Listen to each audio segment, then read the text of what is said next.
레위기 6장. 번제물을 바칠 때 사제가 지킬 규정. 주님께서 모세에게 이르셨다. 너는 아론과 그의 아들들에게 이렇게 명령하여라. 번제물에 관한 법은 다음과 같다. 번제물은 아침까지 밤새도록 제단 위 제물을 태우는 곳에 그대로 있어야 하고 제단의 불은 계속 타고 있어야 한다. 사제는 아마포 옷을 입고 아내는 맨몸에 아마포 속바지를 입는다. 제단 위에서 번제물이 불에 타고 남은 재는 쳐서 제단 옆에 둔다.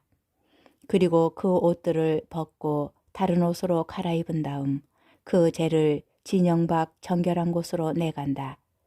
제단 위에 불은 계속 타고 있어야 하며 꺼져서는 안 된다. 사제는 아침마다 제단 위에 장작을 지펴 번제물을 그 위에 차려놓고 친교 제물의 국기름을 그 위에서 살라 바친다. 제단 위에서는 불이 꺼지지 않고 늘 타고 있어야 한다. 곡식 제물을 바칠 때 사제가 지킬 규정. 곡식 제물에 관한 법은 다음과 같다. 아론의 아들들이 그것을 주님 앞 곧 제단 앞에서 바친다. 곡식 제물로 바친 고운 곡식가루와 기름과 제물 위에 얹은 향 전부를 한 손 가득 퍼내어 제단 위에서 주님을 위한 향기 곧 기념 제물로 살라 바친다. 나머지는 아론과 그의 아들들이 먹는데 누룩을 넣지 않고 거룩한 곳에서 먹는다. 곧 만남의 천막들에서 그것을 먹는다. 누룩을 넣고 구워서는 안 된다. 그것은 나에게 바친 화제물 가운데에서 내가 그들의 몫으로 준 것이다. 그것은 속죄 제물과 보상 제물처럼 가장 거룩한 것이다. 아론의 자손들 가운데 남자는 모두 그것을 먹을 수 있다. 이는 주님께서 바치는 화제물과 관련하여 너희가 대대로 지켜야 할 영원한 규정이다. 이 제물에 닿는 것은 무엇이든 거룩하게 된다. 주님께서 모세에게 이르셨다. 아론과 그의 아들들이 기름 부음 받은 날 주님에게 바쳐야 하는 예물은 이러하다. 고운 곡식 가루 10분의 1 에파를 정례 곡식 제물로 바치는데 반은 아침에 반은 저녁에 바친다. 이 예물은 번철 위에서 기름을 섞어 만드는데 잘 반죽하여 구운 것을 여러 조각으로 부수어 그것을 곡식 제물로 가져와 주님을 위한 향기로 바친다. 아론의 아들들 가운데에서 그의 뒤를 이어 기름 부음 받은 사제가 이 예물을 만든다. 이는 영원한 규정이다. 이 제물은 주님에게 온전히 살라 연기로 바친다. 사제의 모든 곡식 제물은 온전히 바쳐야 한다. 누구도 그것을 먹어서는 안 된다. 속죄 제물을 바칠 때 사제가 지킬 규정. 주님께서 모세에게 이르셨다. 아론과 그의 아들들에게 일러라. 속죄 제물에 관한 법은 다음과 같다. 속죄 제물은 번제물을 잡는 곳, 곧 주님 앞에서 잡는다. 이 제물은 가장 거룩한 것이다. 속죄 제물을 바치는 사제가 그것을 먹는데 거룩한 곳, 곧 만남의 천막들에서 먹는다. 그 고기에 닿는 것은 다 거룩하게 된다. 그 피가 옷에 튀었을 때는 피가 튄 데를 거룩한 곳에서 빨아야 한다. 그 제물을 삶은 옹기 그릇은 깨뜨려야 한다. 청동 그릇에 삶았으면 문질러 닦고 물로 헹궈야 한다. 사제 집안의 남자는 모두 그 제물을 먹을 수 있다. 그것은 가장 거룩한 것이다. 그러나 성소에서 속죄 예식을 거행하려고 제물의 피를 만남의 천막 안으로 가져왔으면 그 제물은 어떤 것이든 먹지 못한다. 그것은 불에 태워야 한다. 레위기 7장. 보상 제물을 드릴 때 사제가 지킬 규정. 보상 제물에 관한 법은 다음과 같다. 이 제물은 가장 거룩한 것이다. 번제물을 잡는 곳에서 보상 제물을 잡고 그 피는 제단을 돌며 거기에 뿌린다. 그리고 그 제물의 국기름은 모두 바친다. 곧 기름진 꼬리와 내장을 덮은 굿기름, 두 콩팥과 거기에 있는 허리깨의 굿기름, 그리고 콩팥을 떼어낼 때 함께 떼어낸 간에 붙은 것이다. 사제는 그것들을 제단 위에서 주님을 위한 화제물로 살라 바친다. 이것은 보상 제물이다. 사제 집안의 남자는 모두 그 제물을 먹을 수 있는데 그것은 거룩한 곳에서만 먹을 수 있다. 그것은 가장 거룩한 것이다. 사제의 목, 속죄 제물은 보상 제물과 같은 법을 이 두 제물에 적용한다. 그 제물은 속죄 예식을 거행하는 사제의 것이 된다.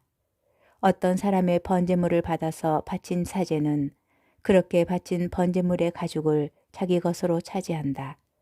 가마에 구운 곡식 제물, 냄비나 번철에서 만든 제물들은 모두 그것을 바친 사제의 것이 된다.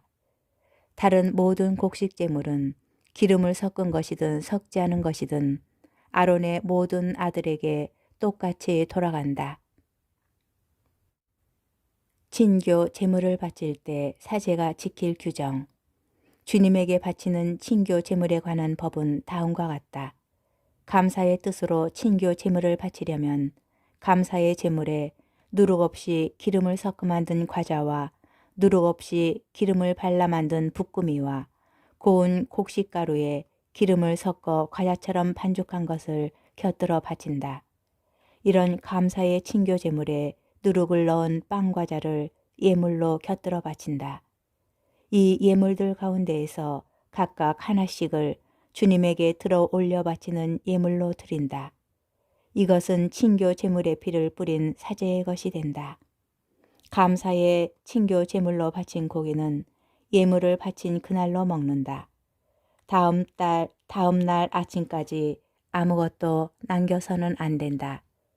바치는 예물이 서원 제물이거나 자원 제물이면 그 제물을 바친 그날에 먹고 남은 것은 다음 날 먹어도 된다.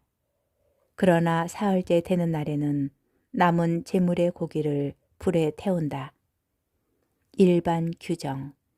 사흘째 되는 날에 자기가 바친 친교 제물의 고기를 먹으면 그것을 바친 자는 호의로 받아들여지지 않고 그 제물은 그의 것으로 헤아려지지 않는다. 그것은 부정한 고기가 되어 그것을 먹는 자는 그 죄값을 지게 된다. 무엇이든 부정한 것에 닿은 고기는 먹지 못한다. 그것은 불에 태워야 한다. 그렇지 않은 고기라면 정결한 이는 누구나 그 고기를 먹을 수 있다. 그러나 주님에게 바친 친교 제물의 고기를 부정한 상태에서 먹는 자는 자기 백성에게서 잘려나가야 한다. 누가 무엇이든 부정한 것, 곧 사람 몸에 있는 부정한 것이나 부정한 집짐승 또는 부정한 길짐승의 몸이 닿고 나서 주님에게 바친 친교 제물의 고기를 먹었을 경우 그는 자기 백성에게서 잘려 나가야 한다. 피와 굿기름은 먹지 못한다. 주님께서 모세에게 이르셨다. 이스라엘 자손들에게 이렇게 일러라. 너희는 소나 양이나 염소의 굿기름은 어떤 것이든 먹어서는 안 된다. 죽은 짐승의 굿기름이나 맹수에게 찢긴 짐승의 굿기름은 어떤 일에나 쓸 수 있다. 그러나 그것을 먹어서는 결코 안 된다. 주님에게 화제물로 바친 짐승의 굿기름을 먹는 자는 정녕 누구나 자기 백성에게서 잘려나가야 한다. 너희가 사는 곳 어디에서나 새의 것이든 짐승의 것이든 어떤 피도 먹어서는 안 된다. 어떤 피든 피를 먹는 자는 자기 백성에게서 잘려 나가야 한다. 친교 제물에서 사제에게 돌아가는 목. 주님께서 모세에게 이르셨다. 이스라엘 자손들에게 이렇게 말하여라. 주님에게 친교 제물을 바치는 이는 그 친교 제물의 일부를 주님을 위한 예물로 가져와야 한다. 주님에게 바칠 화제물을 직접 손에 들고 온다. 가슴 부위에 곁들여 굿기름을 가져오는데 가슴 부위는 흔들어 바치는 예물로 주님 앞에 드리고 굿기름은 사제가 제단 위에서 살라 연기로 바친다. 가슴 부위는 아론과 그 아들들의 것이 된다. 너희 친교 제물의 오른쪽 넓적 다리는 들어 올려 바치는 예물로 사제에게 준다. 이 오른쪽 넓적 다리는 아론의 아들들 가운데에서 친교 제물의 피와 국기름을 바친 사람의 몫이 된다. 나는 이스라엘 자손들의 친교 제물 가운데 흔들어 바친 가슴 부위와 들어 올려 바친 넓적 다리를 그들에게 받아 이스라엘 자손들이 지켜야 하는 영원한 규정에 따라 아론 사제와 그의 아들들에게 준다. 제물에 관한 맺은 말. 이것이 아론과 그의 아들들이 주님을 섬기는 사제가 되도록 봉헌된 날부터 주님께 바친 화제물 가운데에서 아론이 받는 몫이며 그의 아들들이 받는 몫이다. 곧 그들에게 기름 부으신 날 주님께서 그들에게 주라고 이스라엘 자손들에게 명령하신 것이다. 이는 그들이 대대로 지켜야 하는 영원한 규칙이다. 이것이 번제물과 곡식제물, 속죄제물과 보상제물, 임직제물과 친교제물에 관한 법이다. 이는 주님께서 시나이 산에서 모세에게 명령하신 것이다. 그날 모세는 시나이 광야에서 주님께 예물을 바치라고 이스라엘 자손들에게 명령하였다.